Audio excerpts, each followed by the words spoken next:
little was known about the staging and classification of human embryos until the 20th century. For this reason, the descriptions of the human embryo in the Quran cannot be based on scientific knowledge in the 7th century.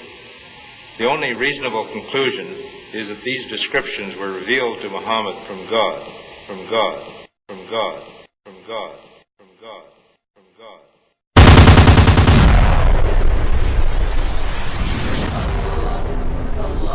Muhammad could not have known these facts about human development in the 7th century because most of them were not discovered until the 20th century. This is a leech, and this is the human embryo, about 23 days. I think you have to agree that the similarity between these structures is amazing. The key word in both is al-Ghaib. At this stage is known to no one except Allah. The rapid growth and dramatic changes which occur after the bones have been clothed by muscles have been mentioned in the Holy Quran 1400 years ago.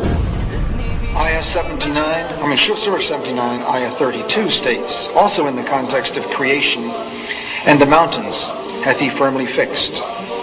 Similar mention of mountains is found in several other surahs.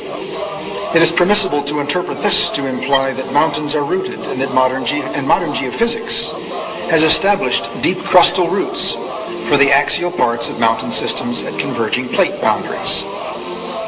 We need research into the history of early Middle Eastern oral traditions to know whether, in fact, such historical events have been reported.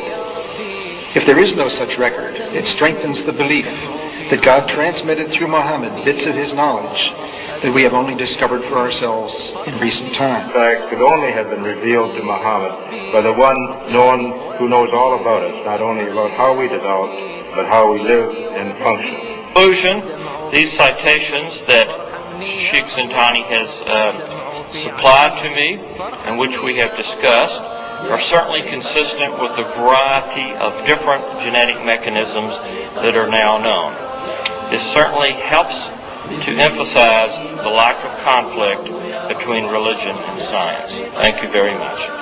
There exist in Islamic writings several citations that are consistent with the genetic mechanisms that we now know. New disease which did not exist before will spread among them. And it is not wide stretched of any imagination that we should not consider herpes and AIDS as clear examples of new diseases, and indeed at the present time new diseases for which we have no cure. Thank you very much. At this moment, the ultimate character of that new individual is decided. The Quran recorded these facts 1400 years ago. The most intriguing thoughts are from a hadith in Sahih Muslim, where Muhammad states as one of the signs of the coming of the Day of Judgment, next slide, that Arab areas will return to being fertile and green and with rivers. The archaeological and geological evidence that they once were green and will become green again is less than a century old. I have been asked, could Muhammad personally have known these things? The answer of a cautious scientist is, it is not impossible, but it would require a very sophisticated awareness of natural history. Without an understanding of sex development, the verses in the Quran and the Hadith would be meaningless, as they were to Muslims until new knowledge about embryology was developed in the last century. Thank you very much.